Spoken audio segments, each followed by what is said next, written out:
This is Domenico with Easynomics, and this is part 2 of a series of videos practicing paper 3 quantitative type questions for tariffs, which is under the global economy unit.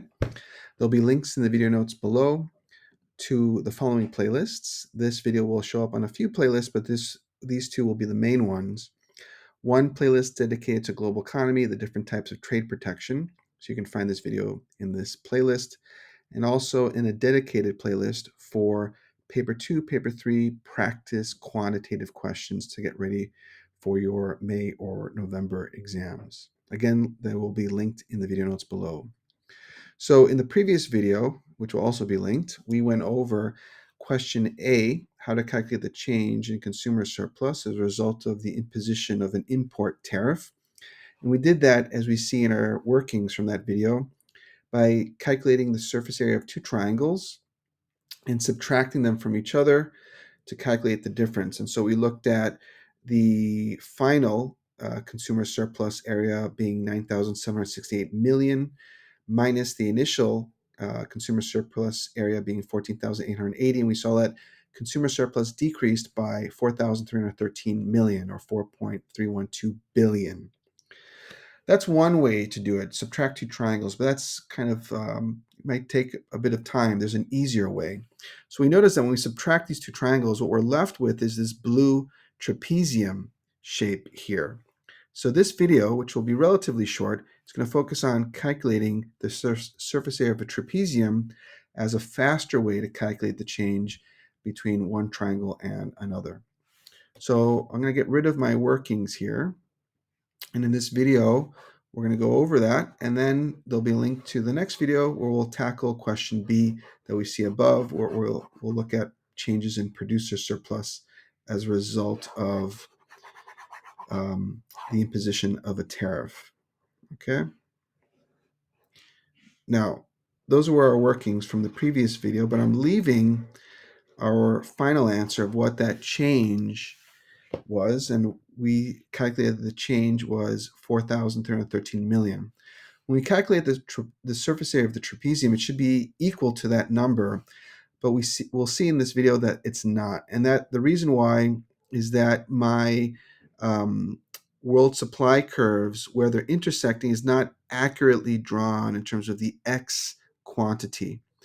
I'm putting it at 14.48 when it actually it's probably a little bit less than that. So it's not accurately drawn. On a May exam or November exam, your paper 3 will be accurately drawn. So you'll have the exact same answer if you calculated the surface area of a trapezium or subtracted one triangle to the other. But in any case, for the sake of this video, let's just practice calculating the surface area of a trapezium shape. So trapezium, in this case, looks like this. That blue rectangular area looks like this. Okay, that's a trapezium. And the way we can calculate that is, let's label some areas here. That's A, here is B. So that's the two bases. And then we have a height of C. So the formula for a trapezium, the surface area of that area, would be the length of A plus the length of B in brackets times the height of C, and then divide that by 2.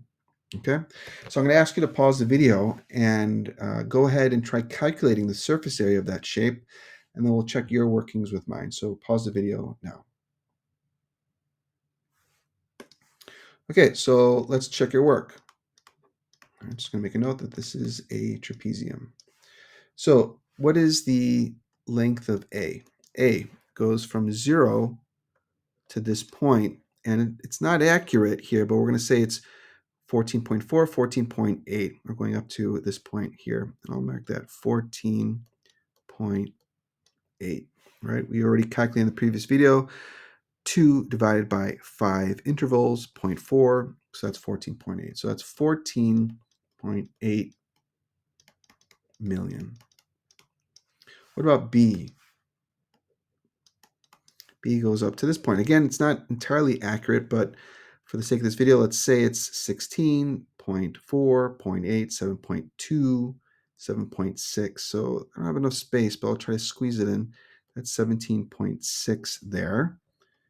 17.6 million. And the height of C is going to be equal to the difference between 200 and 480. So I can go ahead and just plug that in. 480 minus 200 will be the height of C. So I have all the information I need to calculate that surface area. Again, we're calculating this blue trapezium shape with that formula. All right, and let's go ahead and just plug in the numbers. Okay, so in brackets, I'd have 14.8 million plus 17.6 million. And then I'm going to multiply that by the height. Oops. Again, it's going to be 480 being the price per metric ton with the 140% import tariff minus the initial price of 200. All right, and then all of that will be divided by 2. So that equals 14.8 million plus 17.6 million. That works out to 32.4 million. We're going to multiply that by 480 minus 200. So that is $280. And then we're going to divide all of that by 2. So again, that's going to work out to 32.4 million times 280. That works out to 9,072 million divided by 2. And that works out to negative. Oh, well, it's not going to be negative in this case, but it'll be a decrease. Consumer surplus has been reduced. So let me get rid of that so we're not confused, but it has been reduced. That's going to work out to 4,536 million or 4.536 billion. I'm going to highlight that area as our final answer. And that is the surface area of that trapezium shape, which we can see is not,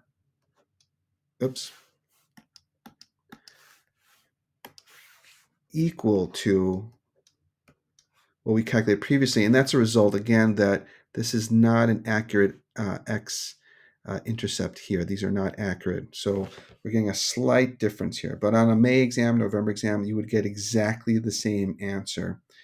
And that's it. So that's an alternative way to calculate the change in consumer surplus. Just calculate the trapezium shape. In the next video, which will be linked, we're going to go over question B. Calculate the change in producer surplus resulting from the government intervention. All right, so if you have any questions, feel free to comment those questions below, and don't forget to subscribe and like. Thank you so much.